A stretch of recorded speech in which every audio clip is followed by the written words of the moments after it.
Okay, hello everyone. Good morning to Asia, good afternoon to the Pacific, and good evening to Americas. I'd like to welcome all of you to the APRU Multi-Hazards webinar series, Emerging Risks in a Complex World, the Disaster, Climate, Health Nexus, and the Need for Enhanced Regional Collaboration.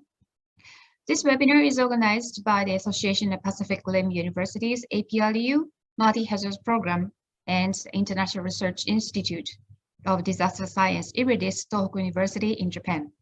So it has been about 3 months since the last webinar, so I'm really happy to see you again. I'm Takako Izumi, Associate Professor of Tohoku University and Program Director of the APRU Multi-Hazards Program. APRU is a network of more than 60 universities in the Pacific Rim from 19 economies, and its international secretariat is based in Hong Kong. And Tohoku University in Japan hosts the secretariat of APRU Multi-Hazards Program. Please check the APRU website for further information on the network, its activities, and the Multi-Hazards Program. Unfortunately, the current situation under COVID-19 is still unstable and insecure. In Japan, the COVID-19 cases are still increasing.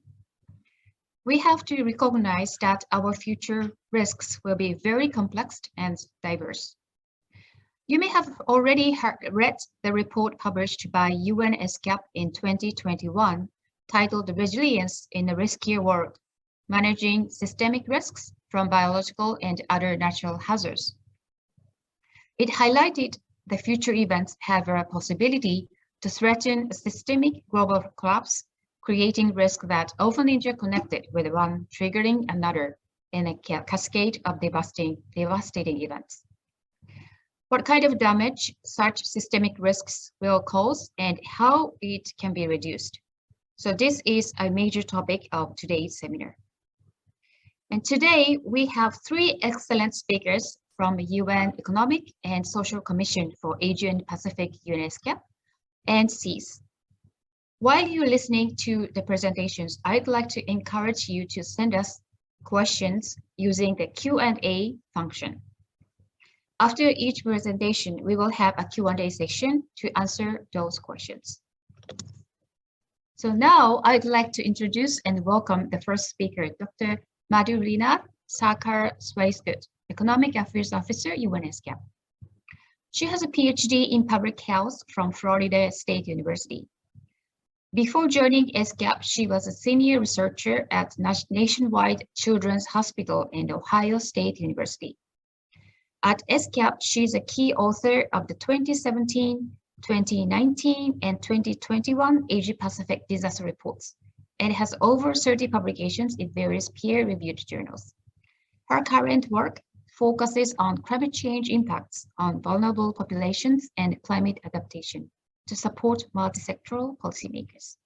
We are very happy to have you, Dr. Madhurina, and the floor is yours. Thank you. Thank you very much, Dr. Takako-san. Let me share my screen and I will start the presentation shortly.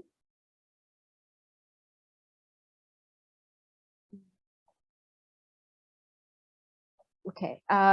Is my screen visible? Yes. Okay. Yes, perfect. So thank you very much for inviting me to this important initiative, and good morning, good afternoon, or evening, colleagues, wherever you are. So my presentation today, as Dr. Takako-san said, is really focused on the emerging risks from this new nexus that she mentioned of the disaster, climate, and health risks. And using the most recent scientific data in economics, climate research, the presentation will hopefully showcase the evidence for why now more than ever it is important to integrate these risks in future planning and decision-making across multiple sectors. So I have a few key messages that I will share in this presentation,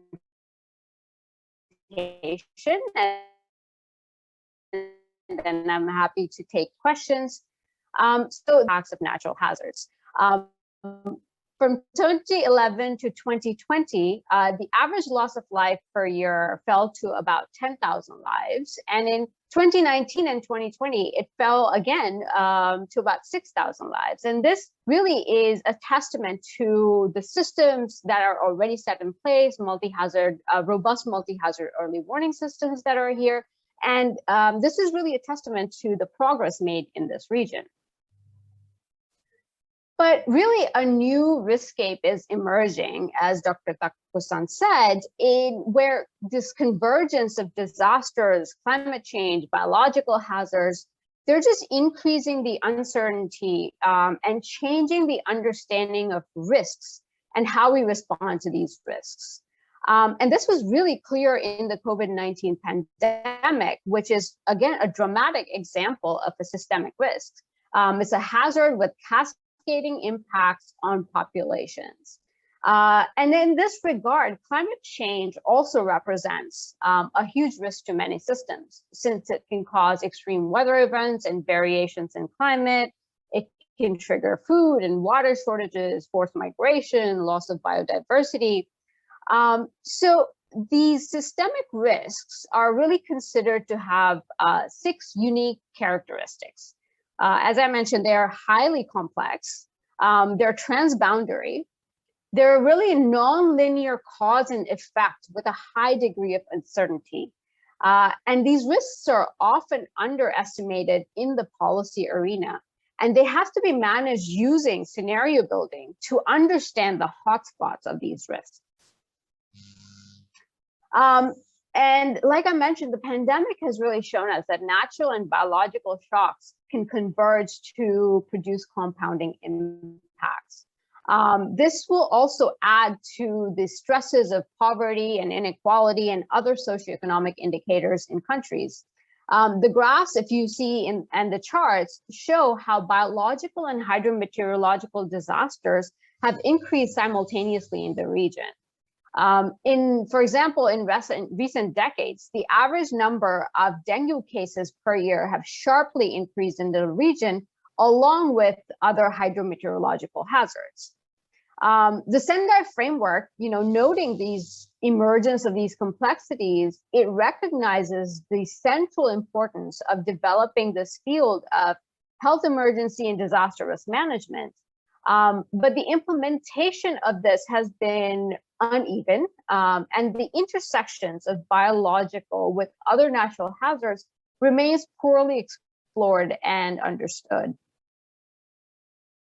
So the convergence was really shown, as I mentioned, during this pandemic, and it is really, we see all the characteristics of systemic risks. So, for example, while the pandemic was ongoing, the region experienced other multiple shocks, including some of the strongest cyclones on record, Cyclone Amphan, Cyclone Nisarga, Cyclone Tokto. Amphan, for example, affected about 20 million people, and due to the lockdowns, travel restrictions, other containment measures imposed as a response to COVID-19, a lot of the measures for prevention, response, and recovery from natural hazards may not have been fully operational. In 2021, Cyclone Tokto presented a similar complex risk scenario. It hit during the second wave in India, for example, and along with another outbreak of black and white fungus in many of the states that were already affected with the pandemic.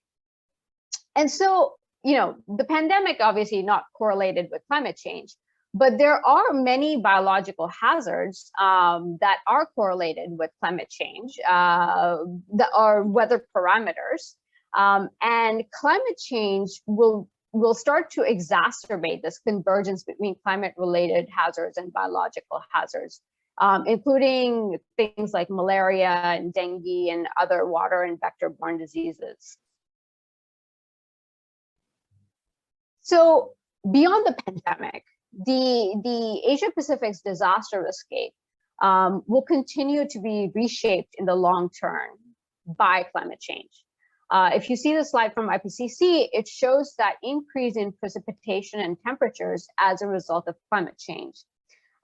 This can lead to increasing frequency and intensity of natural hazards such as floods, tropical cyclones, drought, heat wave, aridity, and also increase the related biological hazards such as water and vector-borne diseases, malnutrition, and other heat-related diseases.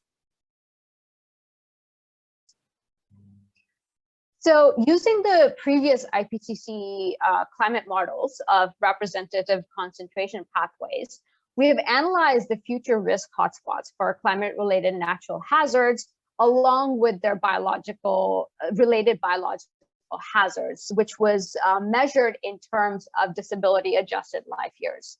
And across the Asia Pacific, we see that there are some risk hotspots that are intensifying, and there are newer hotspots that are emerging. And these maps sort of reveal the areas of high complex risks under climate change scenarios.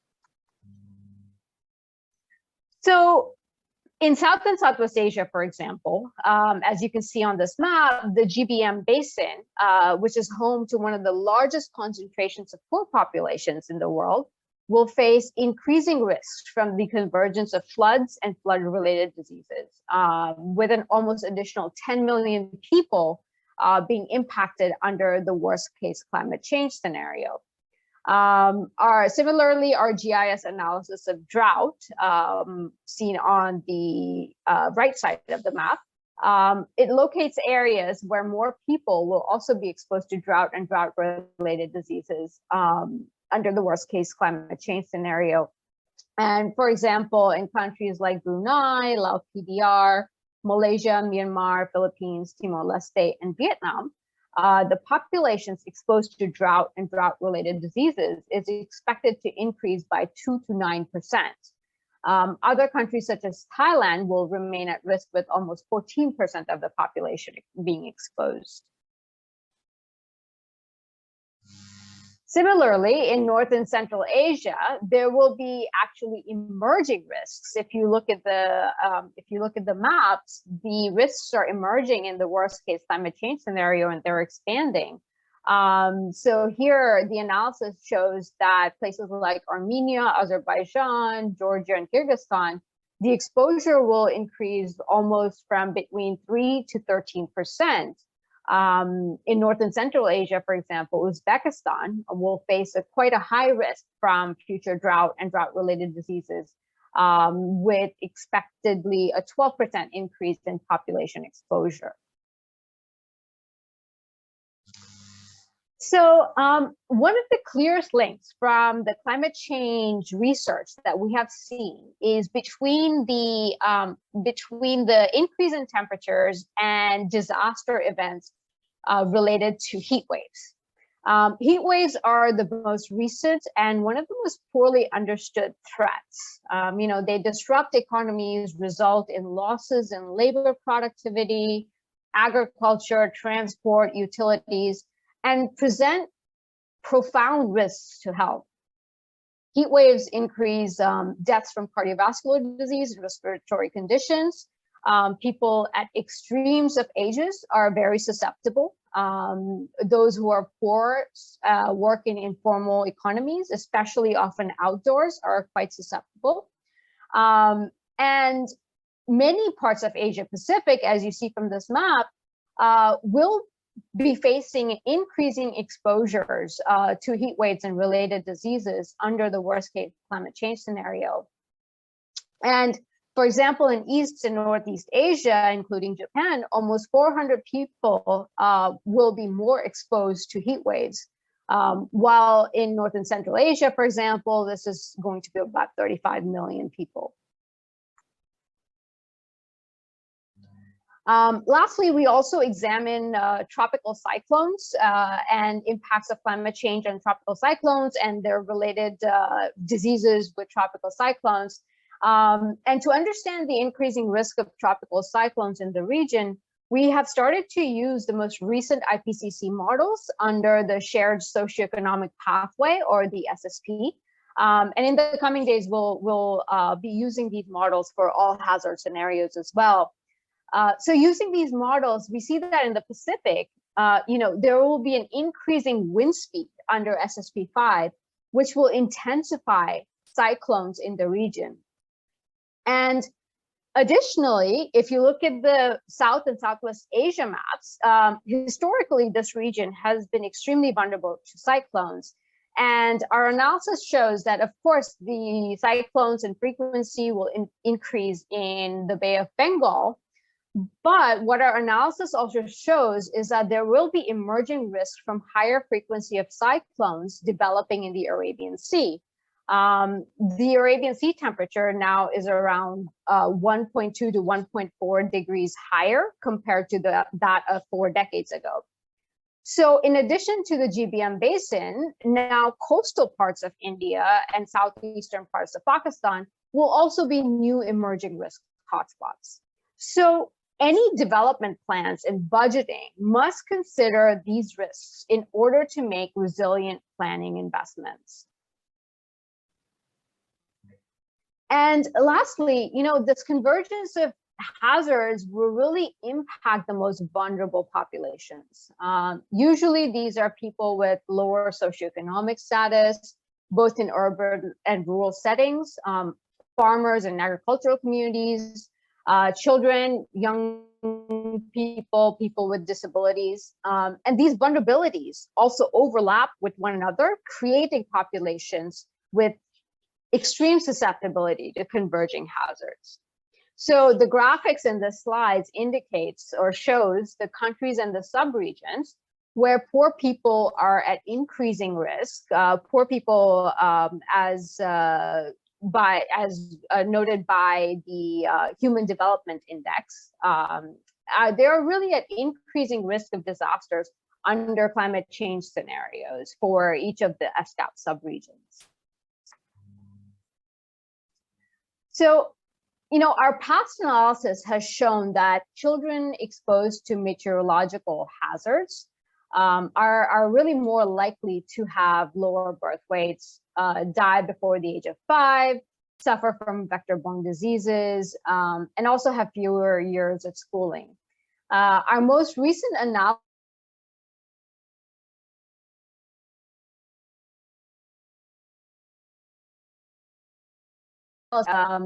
in the map show where these impacts are most likely to be in 3 South Asian countries. So if you look at the map, it's really for child malnutrition and also access of women to healthcare. So in these areas of high concern, it will be very important to ensure that critical infrastructure like hospitals, schools, and electricity grids are resilient to the impacts of cascading hazards. With increases in floods and cyclones, women's health care has been shown to be impacted, and this will continue with the changes in extreme weather brought on by climate change.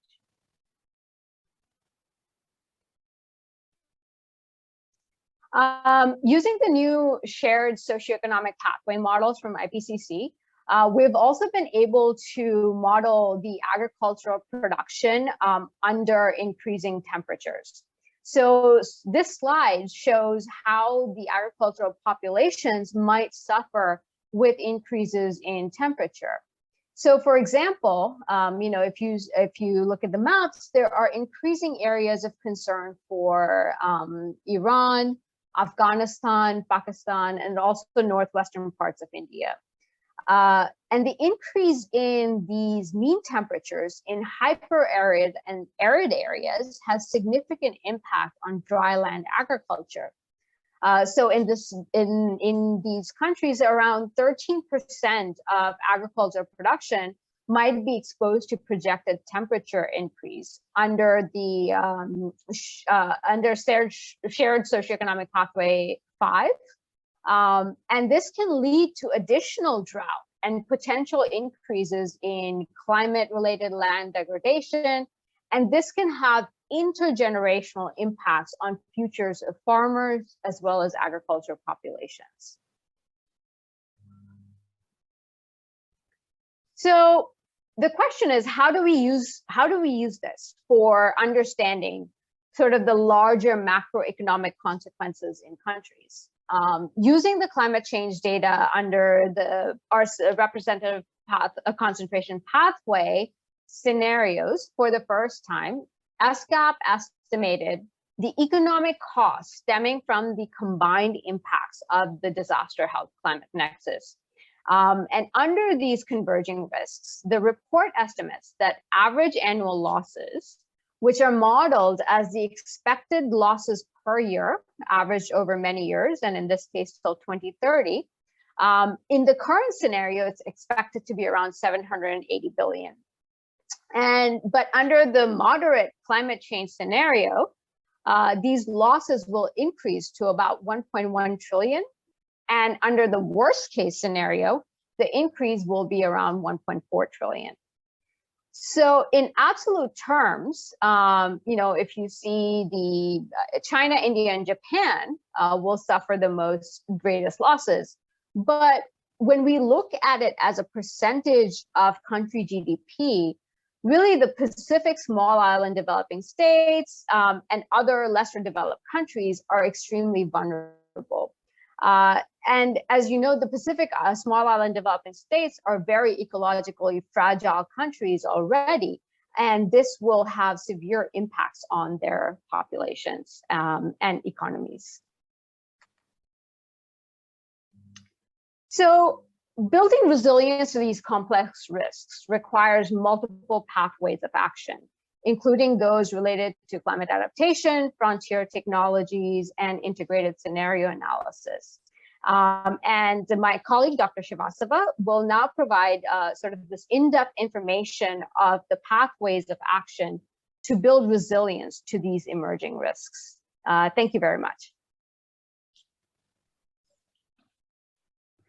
Thank you very much for your presentation, Dr. Madhurina, which includes a lot of data and information, and which clearly stated the interconnection of disaster, health, and also the climate change.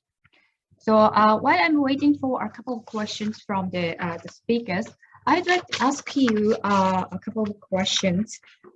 You also mentioned about Sender framework, which stated the importance of our focus, not only natural hazards, but also biological and human made disasters as well. So this is the midterm review of Sender framework that I think a lot of stakeholders are working on that.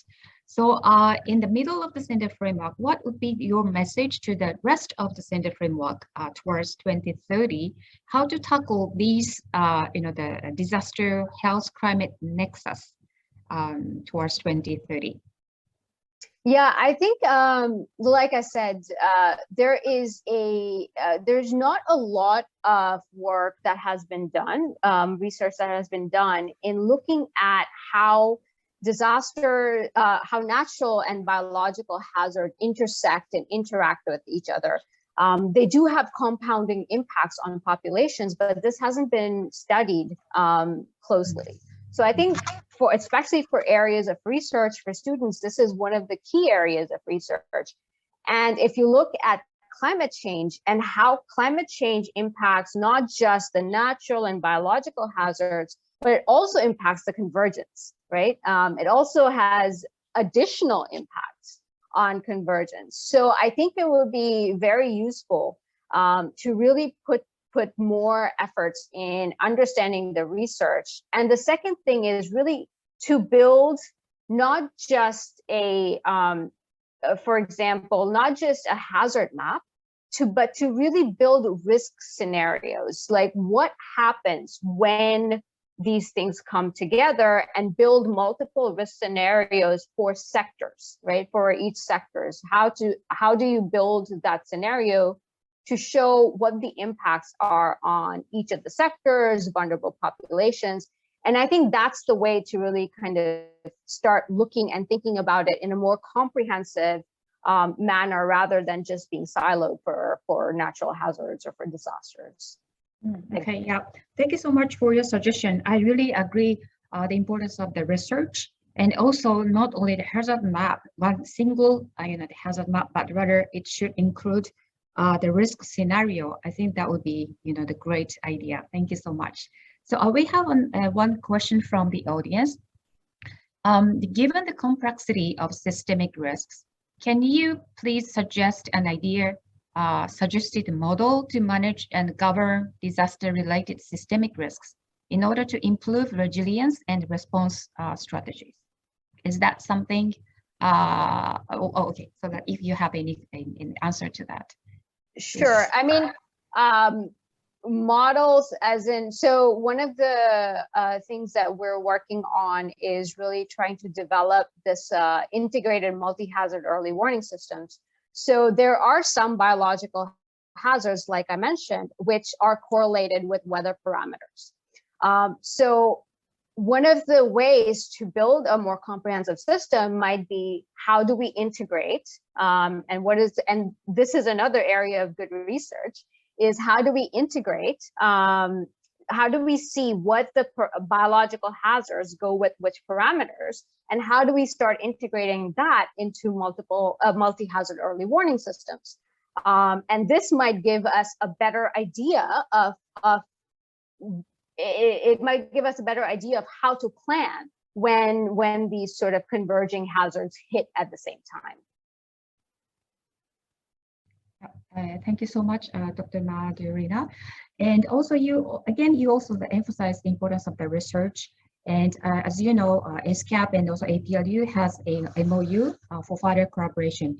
So do you have any idea how we can strengthen the research, together with SCAP and academia, to strengthen the research capacity, especially for what the points you addressed? Sure. Yeah, I mean, I think my Dr. Srivastava will probably have a better idea of the collaboration capacities. But I think one of the things that in climate change research now is, because of IPCC now, we have these models. So before, the representative concentration pathway models, and now the shared socioeconomic pathway models. And these are standardized models. So I think this is something that is very usable, and we can use these climate models to then overlay it with, country level analysis and other analysis to really look at identifying these risk hotspots. And that can be done in a collaborative manner because, especially in academia, you bring so much of the survey research to us as well. So I think that would be a great sort of way forward for collaboration. And like I said, and for us, I think, especially within academia, SCAP is an intergovernmental platform. And so what our sort of unique perspective is that we can take this research and prepare messages that can really be provided to policymakers in the region, that this science now can be really used in budgeting and planning for coming decades. I think that will be very good. Yes, great. Thank you so much. It's a very important point from the research and the policy. The linking these two things is very important, and we hope we can strengthen our collaboration with SCAP, particularly to bring our research result into the policy making process. Right. Absolutely. Thank you so much, and Dr. Madhurina, and I really looking forward to our future collaboration. Thank you so much. Thank you. Okay, so now I'd like to introduce our second speaker today. It's a great pleasure to introduce Dr. Sanjay Srivastava, our Chief of Disaster Risk Reduction at UN SCAP. He has a PhD in applied physics, and before the current position, he was SCAP Regional Advisor on Disaster Risk Reduction, head of SARC Disaster Management Center in New Delhi, and so on. And he is the recipient of Indian Space Research Organization's Team Excellence Award for his contributions towards harnessing space technology applications for the benefits of rural poor. And he has more than 150 publications on disaster risk reduction and has been a lead author of UNESCAP's flagship publication, Asia Pacific Disaster Reports, since it's in 2010. So it's a great pleasure to have you, Dr. Sanjay, and floor is yours. Yeah.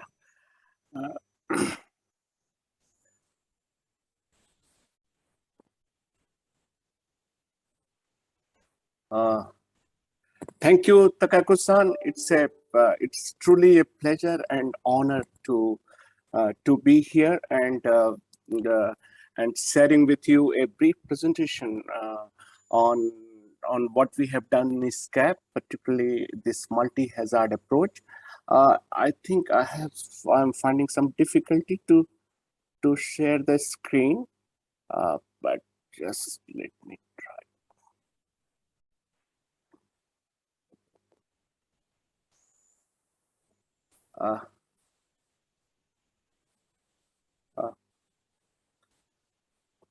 Takagu-san, can you share this from your side? Okay, let me. I'm experiencing some difficulty. Yeah. Okay, all right. And hold on. Or is it okay now? Okay. Yes, we can see it now. Okay, thank you. Can you just make it a slideshow, please? Yes, sir. Is it fine now? Yeah. Yes. Perfect. Thank you, Takaku-san. Takaku-san, first of all, I really appreciate the efforts of the multi-hazard program of APRU to focus on this multi-hazard perspective in the present context of what you said, emerging risk, and also in the middle of the midterm review of the Sendai framework. So this presentation will shed some light on how to take forward this multi-hazard agenda purely from disaster risk reduction, a practitioner's perspective. So I thought I will start with the most updated work at a global level. This is a World Economic Forum. They brought out 5 global multi-year mega trends. It's a multi-year mega trends. And the mega trends of the risk is, if you look at top of the slides, there are 5 key mega trends which climate action failure, extreme weather, biodiversity, the social, the cohesion, and livelihood crisis. When you take it down the line, all this converge on the people at risk community. So this most potential damaging risk are the top, and down the line is what is aggregate and impact the people. And this is where the multi-hazard approach becomes so important. It's a cross-cutting, it's a interconnect. But how to operationalize this? I think that's the challenge for all researchers, and bringing this in terms of the solution to the policymakers. So this next slide is going to show you 5 key enablers of implementing multi-hazard approach. The first is your risk assessment and early warning system. It has to be multi-hazard focused or based. The second is the policy coherence, which my colleagues was highlighting, which has to be multi-sectoral and integrated. Then the third is resilient infrastructure, particularly the infrastructure services, and the systemic risk in interdependent infrastructure system and services, which is very key. Then comes to the community and territorial governance, risk governance, because this is where you will see the multi-hazard in action down the line. So while risk is global, resilience is always local. Then the fifth is Sendai framework, a global framework which takes this idea forward. And I will try to focus mostly on health aspect of Sendai framework that is called Bank of Principles. And also it corresponds to the cluster of sustainable development goals. I thought I should start, Takaku-san, my first, I think, issue is from the most recent disaster, that is Tonga eruption. It's an example of a cascading risk, a compounding impact. You see undersea volcanic eruption, which led to far-flung tsunami. You are sitting in Sendai, you are more aware than many of us. Then falling ash, disrupted submarine cable, internet, impacted power system, and then plumped sulfur dioxide in a huge volume to the stratosphere. So all put together is a unique example in a small, tiny islands. The cascading, the compounding impact of a cascading risk. How will you implement multi-hazard approach in such context? This I thought I must share with you some of our ideas. The first and foremost is you build on the science, and that's where the APRU makes such an important contribution to it. For a cascading risk, science is the key, and that's what the Sendai framework says, understanding the risk, the first priority. So that in case of Tonga eruption, the science was the explosive nature of the volcanoes, which were captured by multiple Earth observation, meteorological oceanographic satellite.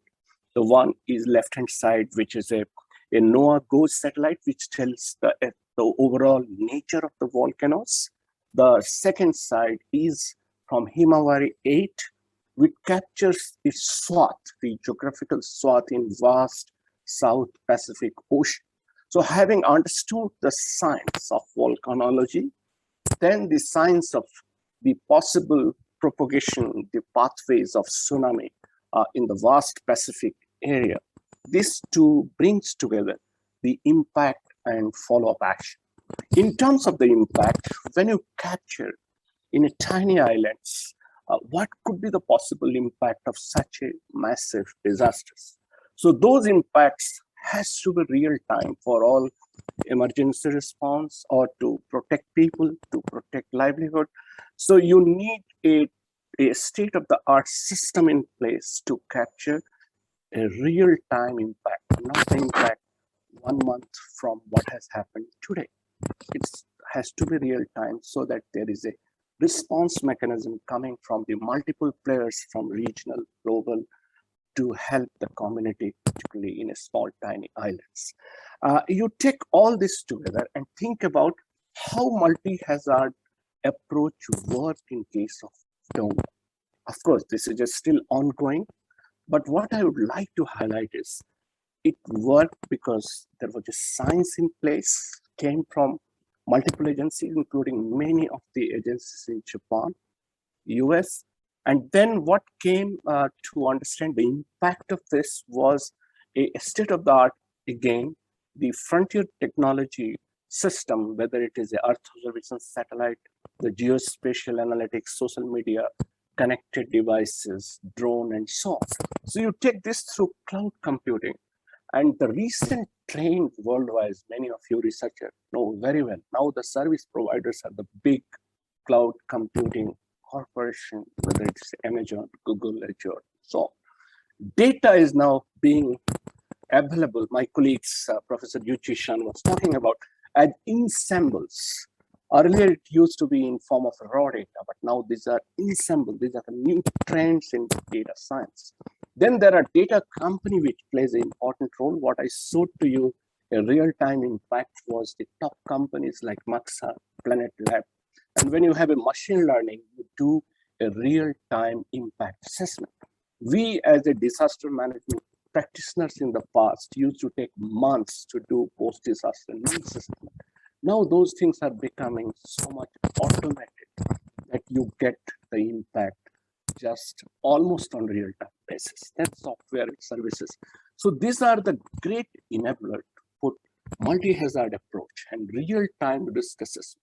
And that is where the solution lies. So use technology, capitalize on these advances. I would like to cite one example where it really has made impact on the ground. And my colleagues Madhurima was highlighting about this nexus of disaster and health, and she quoted particularly the heat waves, which are going to be amplified in coming days, much more than what it is today. But I feel very happy to share with the example of one of ISCAP member country is how they confronted with the heat waves. You see, they use the science. For example, this is a diagram, the first diagram from the NOAA heat index. The heat in the combination of humidity, so humidity and temperature at a particular latitude and longitude gives you the impact of the heat on people and their health. So you take science from there, and then you use this science as a part of your multi-sectoral response plan, which is a health ministry, right hand side.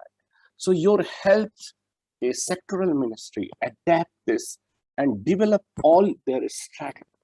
As a result, what happened? You develop a multi-hazard heat wave early warning system. And what I'm trying to bring to your attention is, you see, in 2015, there was more than 2,000 deaths due to heat waves. It started coming down when you bring this strategy in place. In 2016, it is close to 1,000 plus. But in today, 2020, the number which I received last one, the number is 4. So you can bring down mortality sharply if you have science and a perfect strategy of multi-hazard approach in place or in action.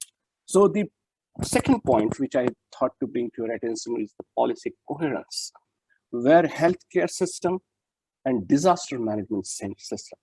And then the third element is the infrastructure system. So you bring a system of the systems where health, disaster risk reduction community, and infrastructure community. There should be a close coupling, and that coupling has to be part of the disaster risk reduction strategy, particularly to address disaster, climate, and health nexus in the country. I would like to tell you what exists on the ground. We captured this in our Asia Pacific disaster report in Bangladesh and in Nepal. You see, this is a multi-hazard hazard map, and you see the hospitals located in multi-hazard risk map. So you have hospitals in multi-hazard risk maps. You see in both in Bangladesh and in Nepal. But those hospitals should have the capacity to deal with the case loads in case of, let us say, for example, in case of tropical cyclone or earthquake or in landslide and many of this kind of events. So this is a perfect intersection of your health, disaster together, and how it can be operationalized in a real sense. So how it can be operationalized is something what has been presented in this World Bank recent report, a lateral public health system in multi-hazard risk areas.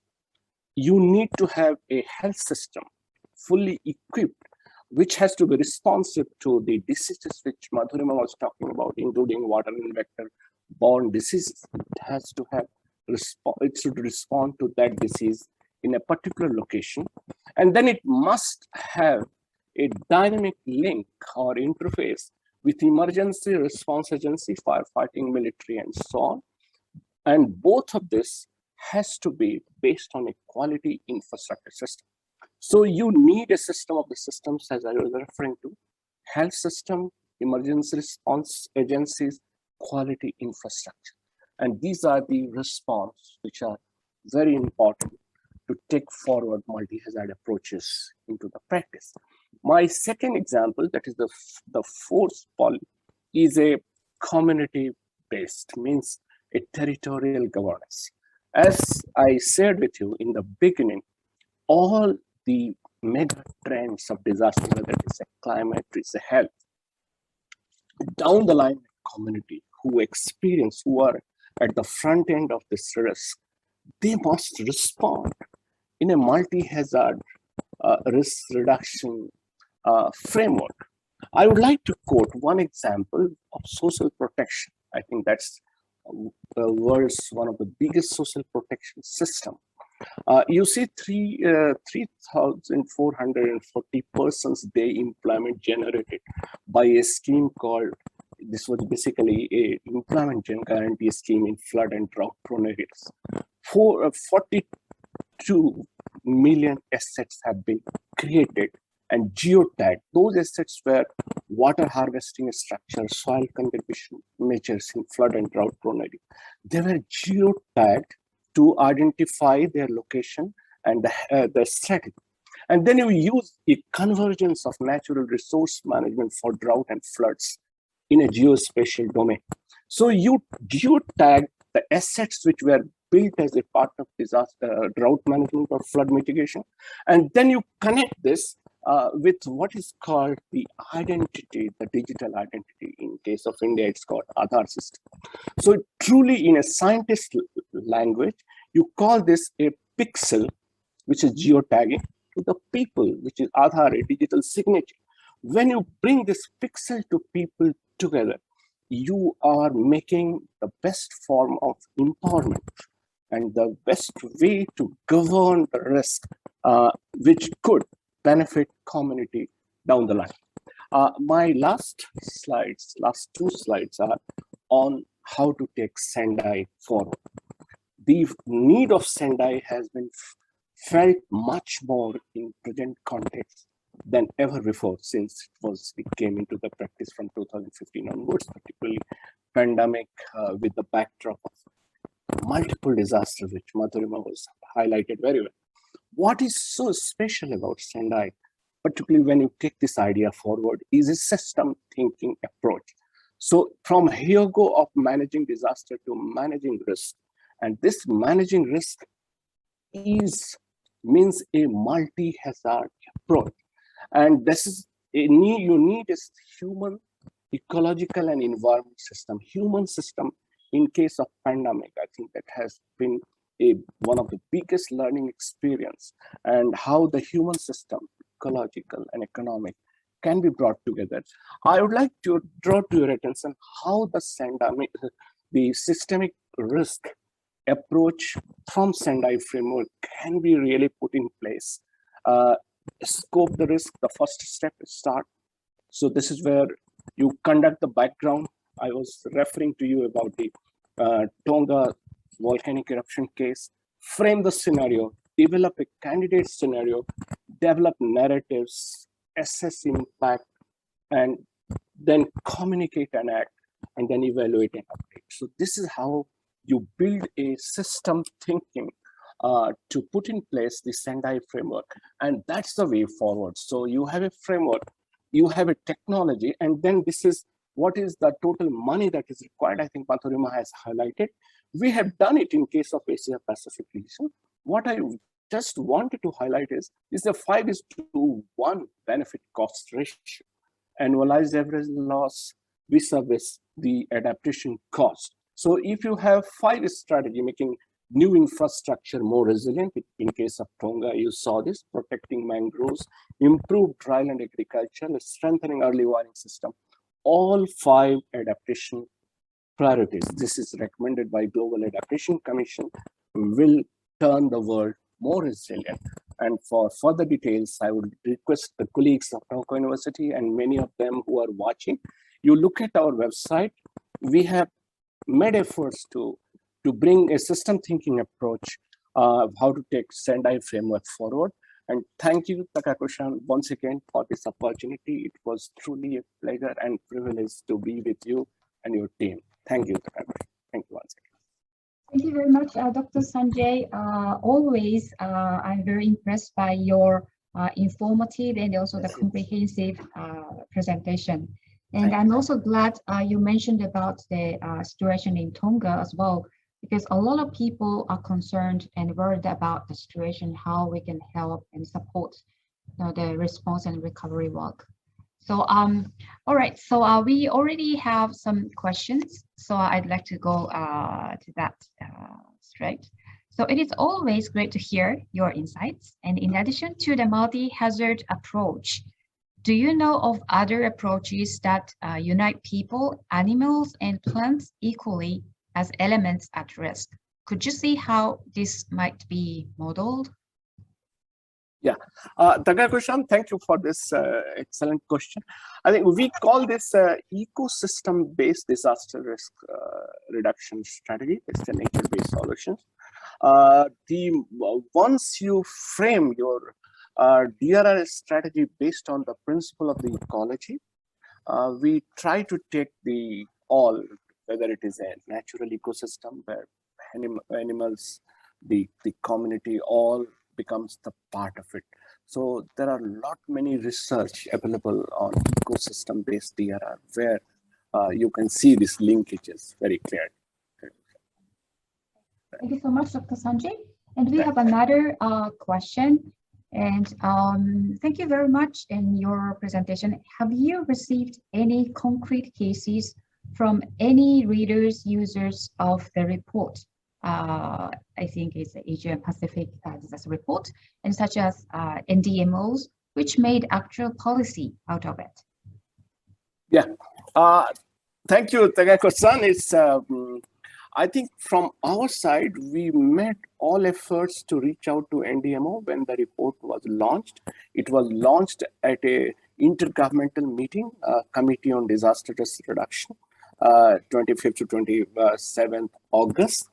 We had a regional conversation of ministers of disaster management, including the Honorable Minister from Japan, Assistant Minister, and we shared our findings, shared the report, and I am very happy to share with you that it is the member country, not only Disaster Management Authority, but also the Foreign Ministry, Health Ministry, who brought a resolution to Riskscape to take Sendai, particularly the health aspect of disaster risk reduction agenda forward. So Sendai became, the health aspect of Sendai became a real, I should say, the key takeaway which came out of this report in many parts of the Asia Pacific regions.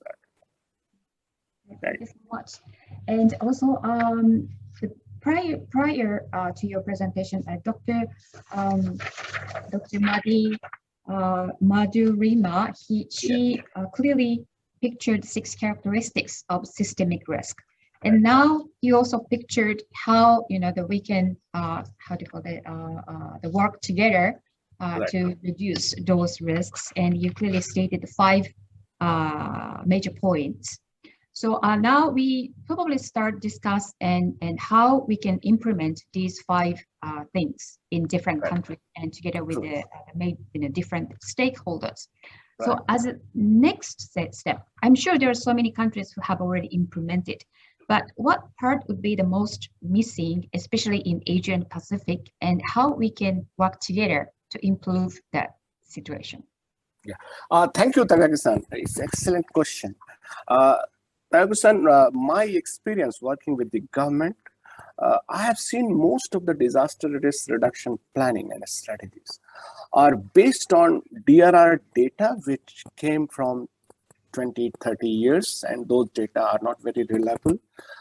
So our planning is based on the data, which are inadequate. It doesn't capture the risk appropriately.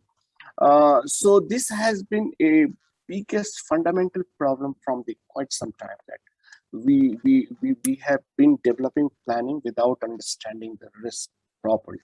Now, some of the game changer in the recent times, including this year Nobel Prize given to 2 physicists who developed the climate models and CMIP6, and this is more definitive.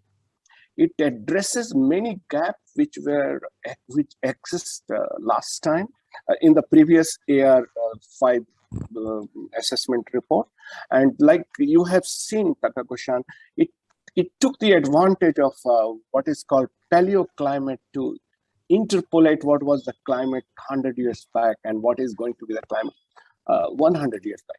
Now you take these models at country level, downscale it at sector level. Those are the real challenges, and these are the challenges where university APRU can really play a very important role.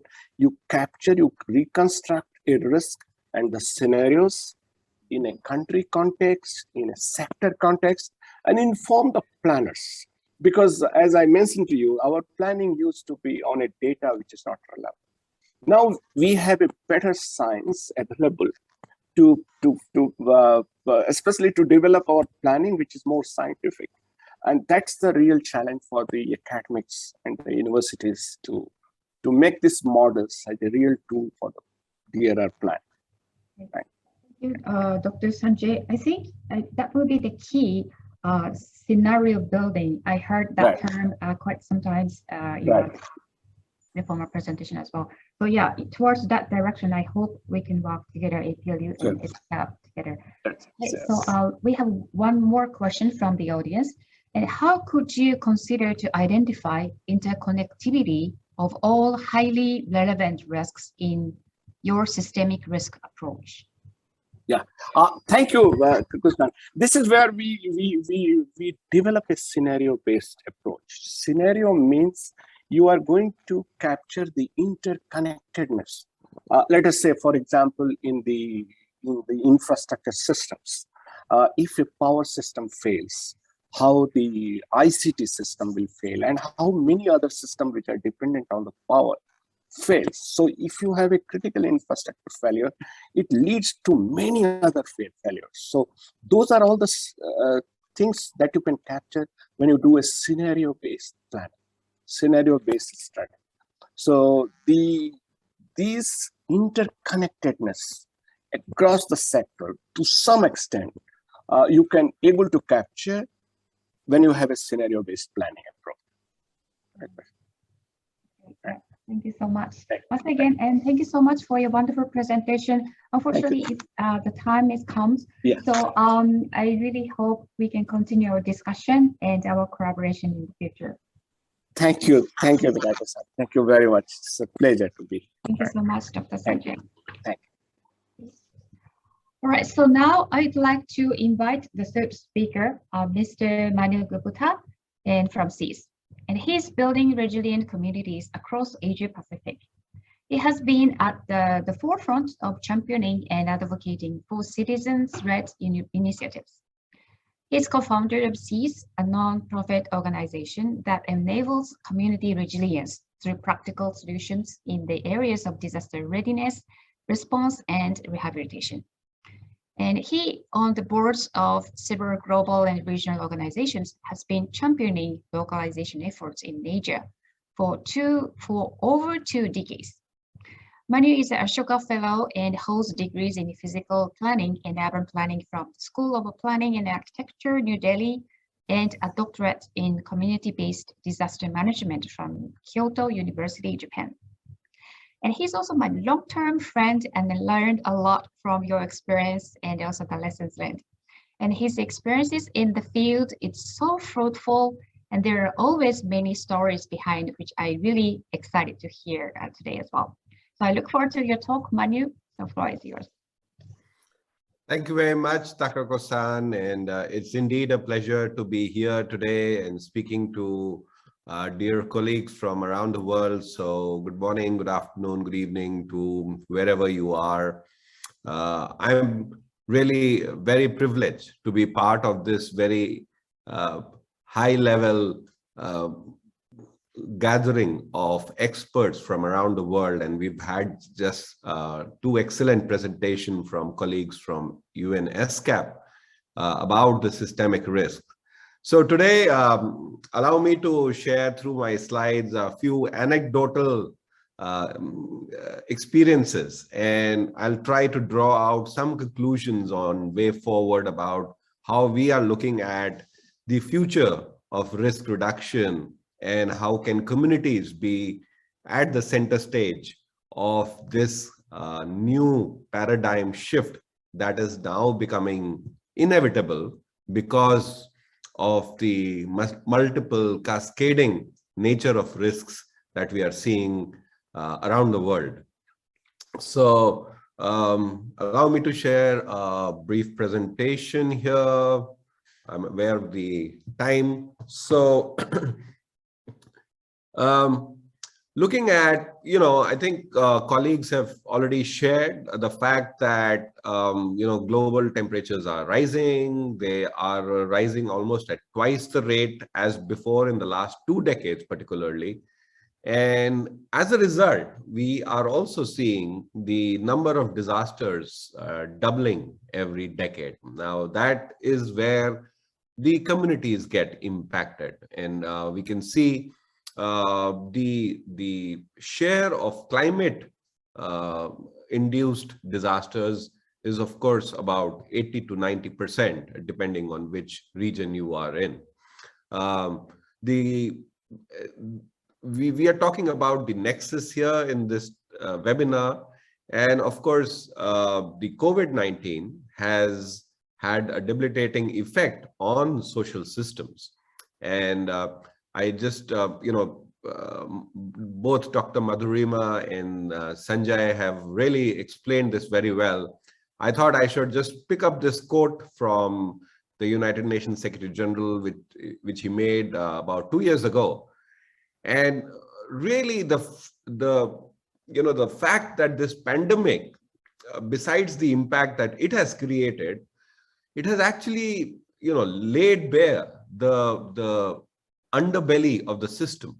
It has, in his own words, it has laid bare risks we have ignored for decades. The inadequate health systems, obviously, but the gaps in the social protection system, the structural inequalities, and of course, environmental degradation and the climate crisis. So I think the linchpin for this kind of change that we are seeing is in the increasing vulnerability of people around the world to these multiple hazards, and the failure of our system to be able to meet these kind of complex challenges. So what are communities saying now? A recent survey done by the Global Network for Disaster Reduction for Civil Society Organizations, GNDR, sets the tone here for this discussion. It said that affected communities aren't involved in decisions about how to reduce their own risk. Now, the Sendai framework, of course, has global and national and regional and even local strategies, but it falls short of allowing and enabling people to take decisions, to be able to access resources, to be able to create those scenarios that Dr. Sanjay just spoke about. Governments are producing more information about disaster risk. We could see that. But is that information reaching communities?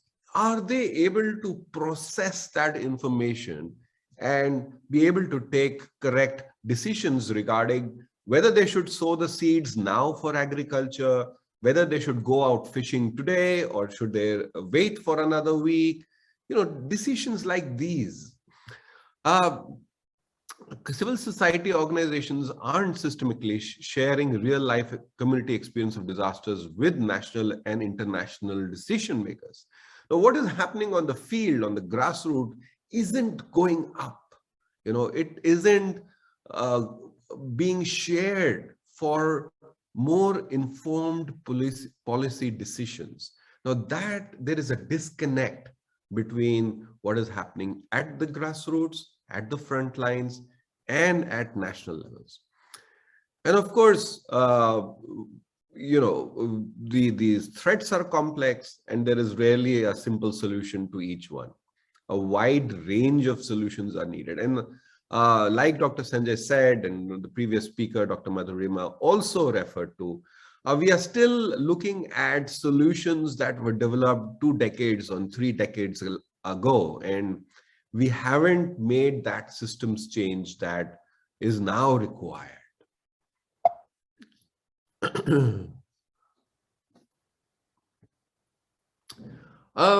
We did one recent study and correlating many other satellite-based information and the climate models that were available.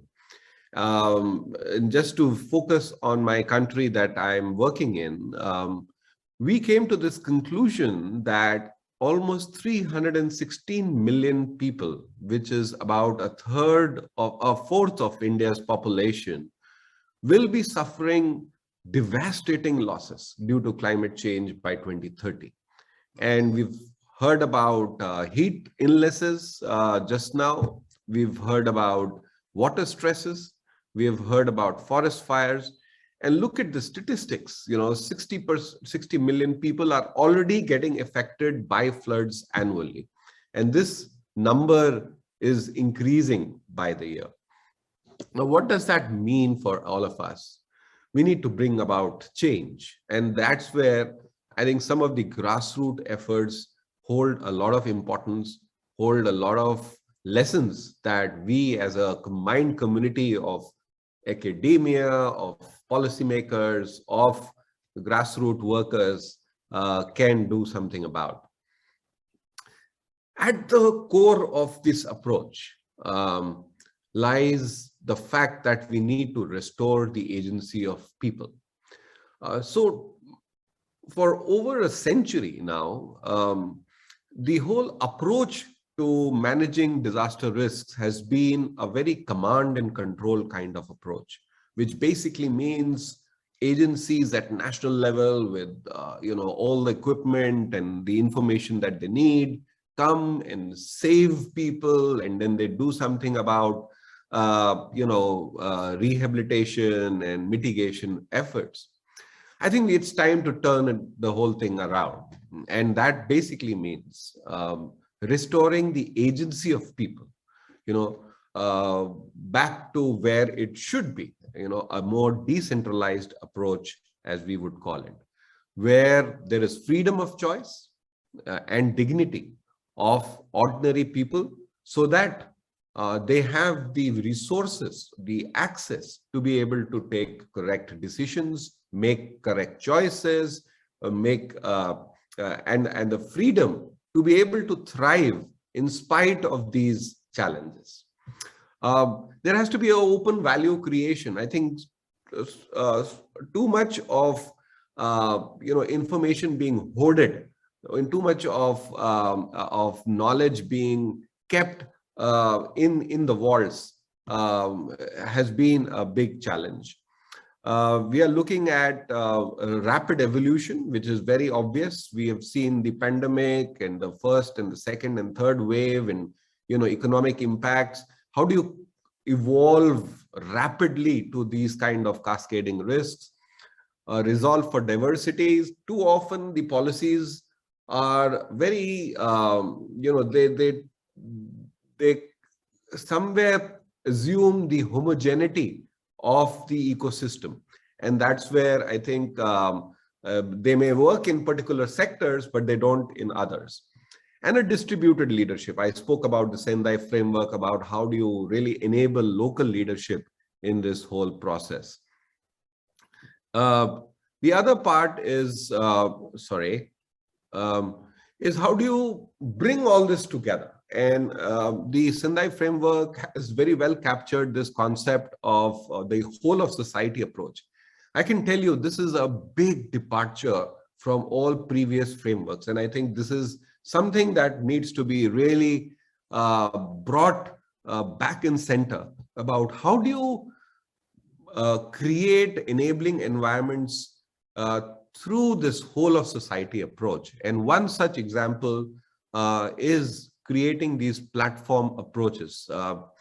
For sake of simplicity, a platform is something like an Uber in the disaster management space. You create a connection between seekers and givers, co-creators. And that could be in a whole range of services, whole range of resources, which can then be run by a digital platform or something similar, which can help achieve scale and the agency of people that we definitely want in this kind of complex scenarios.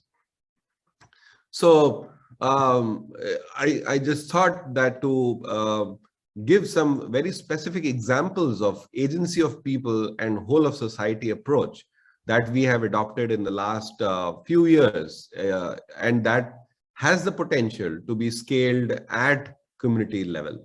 So one is, of course, owner-driven reconstruction after disasters. Now, how do you communicate building science to people? How do you communicate build earthquake resistant or flood resistant technologies to people. I think that's an area that we haven't worked much in, and we through our work in SEEDS, we have experimented with multiple models of community training, of how do we simplify and demystify language, which is high-end, which is very scientific, to ordinary people, using show and tell, using working together with them at the grassroots, using local material, and creating mutual learning platforms that can enable greater learning and accelerated learning. We created these kind of community learning labs in where prototyping, where formal training, but at the same time where interaction starts happening between people and experts for real experiments, for real challenges that communities face from on day-to-day basis, where they can touch and feel prototypes, where they can share their opinions. The other model, in interest of time, I'm speeding up a little bit, is on community-based early warning systems. We always call the last mile connectivity. I would say the first mile connectivity that needs to now happen. How do you bring this risk knowledge right down to people? We've had enough advancements in technology that allow narrowcasting, that allow SMS-based forecasts, and which have been extremely useful for communities on the front lines who face risk on a day-to-day basis. But how do they understand and correlate that information with the risks they see around them, with the vulnerabilities they see around them? A satellite-based information can give them data about the amount of rainfall or precipitation in their area, but they have the information about potential breaches in the canal systems locally. That needs to triangulate, and that's where real scenarios can be built that the previous speakers spoke about. I think these kind of mapping efforts, sorry, is jumping a little bit.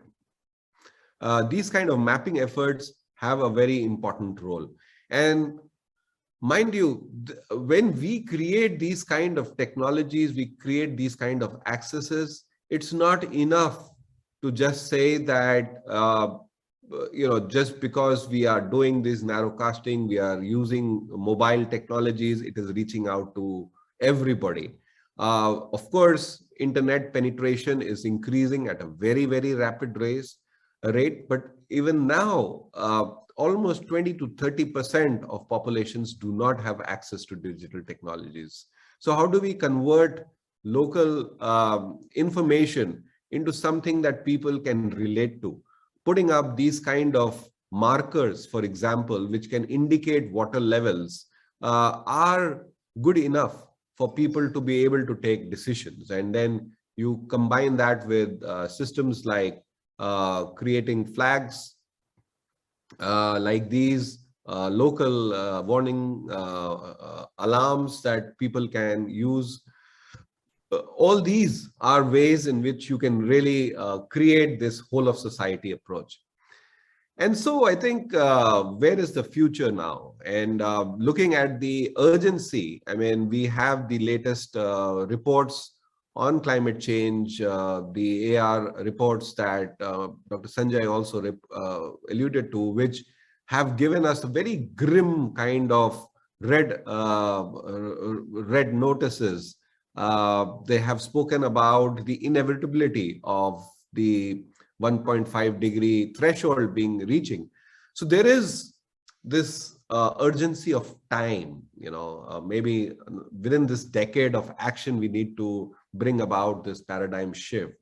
At the same time, the scale is unimaginable. We are talking about, just in my own country alone, some 300 million people to be reached in 8 to 10 years. And therefore, the role of technology for good has a very important role. And this is where SEEDS is currently working on, looking at big data, looking at machine learning, looking at online wallets. How do we ensure timely and dignified assistance to people who are in crisis? And that's where we are building a community resilience model, where we are moving from relief restoration to resilience building at community level and at scale. We are looking at models that take away from survival to thrivability, where communities can thrive in spite of recurrent disasters. We are looking at how investments can move in a manner where currently you increase the amount you're spending on disaster assistance every year because the number of disasters are increasing, the economic losses are increasing, to a model where a portion of the investment goes in community resilience building. And therefore, the amount that we spend on relief can progressively decrease, and the investment and the share of investment in resilience can see overall reduction in investment towards the disaster response, disaster risk management. So we have this very ambitious target of developing a national disaster resilience platform, of reaching out and enabling the most marginalized of 316 million people residing in the most climate vulnerable districts to survive, adapt, and thrive. And thrive is the important part, despite recurring disasters. And this is what we mean by resilience here. Thank you very much. I'm sorry I had to rush through some of my slides, but I would love to hear some more questions. Over to you, Takako-san. Okay, thank you so much, Manuel, always for your very impressive and the presentation. So your presentation always reminds us whatever we do is not really enough, but still we have to see the gap and how our technology, science, and the research can be reached and can work for the people at the local level. So that always reminds us. So I really admire what you are doing and working together with the local people. So we have one comment from the audience. And I fully agree with you, Manu, on this approach, as well as the systematic approach. Here, no matter how the knowledge and technology is advanced, the risk would not decrease without capable leaders and communicators. The real last mile may be to raise such a capable person at the local level. So your approach is to provide solutions. Thank you very much. So that's the comment from the floor. Do you have any the response or any additional comments on that to that? No, I think we should consciously start using first mile instead of last mile. You know, it's the people that we are working for, and so they are at the first mile. That is my only comment. I think these kind of narratives have to change, Takako-san. You know, how do we bring people at the center? And people like you and me should have the capability to take decisions, should have the access to resources, should have the access to information. I think all of us need to think that way, wherever we may be. No location, no country in this world today is spared of the pandemic or the climate risk. So I think when we put ourselves in their shoes, we will be able to change that narrative. And that's what we really, that's really a beginning that we need to make here. Right. Yes, I totally agree with you, Manu. Okay, so we have another question from the floor. Where do you see is the research frontier to decrease the gap between scientific and technological strides in risk modeling and applications for community resilience? I think, you know, the whole systems change is required in terms of how do you validate or credit any research that is done, for example. Of course, peer-reviewed journals is one way of doing it, but how do you rate it when, how do you validate it in terms of the scale and the sample size and the number of people that have been consulted, for example, for that research? And I think that part still requires more progress. There are many academicians that I know, including your good self, Takako-san, who has spent time in the field, who has known communities, who has worked with civil society organizations and understood the dynamics of communities. And I think we are too much sector oriented, we are too much in our silos, and we are sitting in ivory towers, as they call it. I think we need to really dirty our hands, really understand this whole dynamic change that is happening at community level, create those enabling mechanisms, and then our research, our publications need to celebrate that kind of partnerships. I think right now it is too much driven by impact scores and the citations and a different narrative, a different approach to research. Yeah, I can't agree more, Mani, on that the points. And yeah, you are right. And we usually rely on the numbers and quantity when we do the research. But sometimes we forget about the quality and really actual the situation to understand, as you mentioned, the actual understand the reality check. That's something we are missing in our research quite often. So thank you for bringing up. It's a very important point. So another question is, I'd like to know more about how blockchain technologies can be applied in the DRR space. And if you know what are being built currently, how we can get involved. I think this is a very important question on blockchain and value chains, as I would put them in our lingo.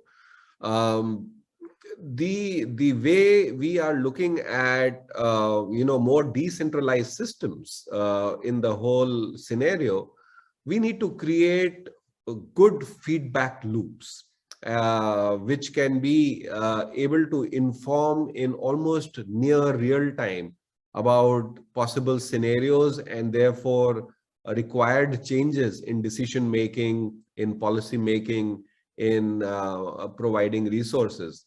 So I think blockchain has a very important role in creating those kind of value chains that using technology can provide near real-time feedback loops, but also be able to provide resources in a very accountable manner to the people, to the communities for whom it is really required. So blockchain is, of course, it's a work in progress in our sector, but we have been working with organizations like Facebook, and Dr. Sanjay referred to the Aadhaar system, the digital identification systems, and geotagging, such kind of experiments. How do we create blockchains around it? So I think that's really an area that is now getting a lot of prominence. Maybe 1 year down the line, Takako-san, I will have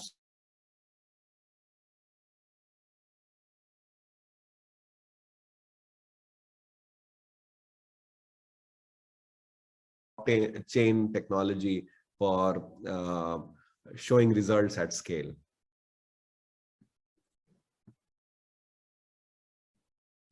I can't hear you. Sorry, you're on mute.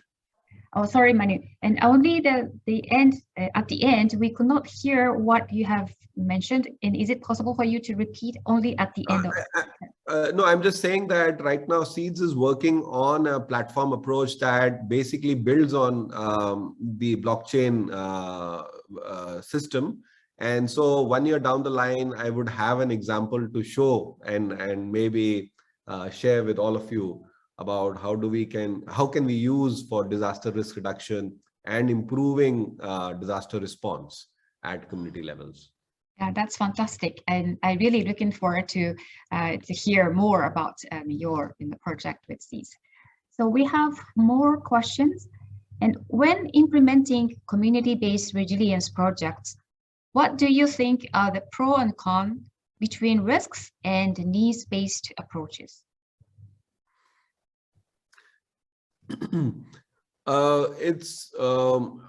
I would be assuming here what needs-based approach here does this person understand. But for us, I think the risk-based approach is something very similar to looking at possible scenarios where we are being able to not just base it on the hazard profile, but also look at what kind of capacities, what kind of skill sets are available. Now, this is a typical approach that we would take from a risk analysis point of view. But from a need-based approach, it is more vulnerability driven, more about how do we look at vulnerabilities. So I think the meeting point here is in looking at adaptive capacity approaches. Now that's where you look at risk scenarios, but also look at what kind of needs exist both for survival, but also for thrivability, as I said. And then you create that kind of adaptive capacities at community level. So I think that is one meeting point that I can think of at this, yeah. Thank you, and Mani. I think that's a great the term and idea, adaptive capacity, mixing the needs and risk, also the response and recovery. So, and also one point I just wanted to ask you is that you mentioned still there is a gap,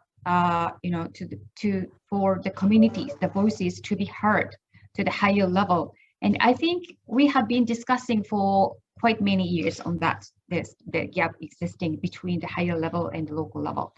So, but what do you think about the current status? Is it still almost the same, or is it a little bit progressed? And how much we have to work, to improve that situation? What the pandemic has done is it has also exposed our disaster risk management system and the inadequacy of this system.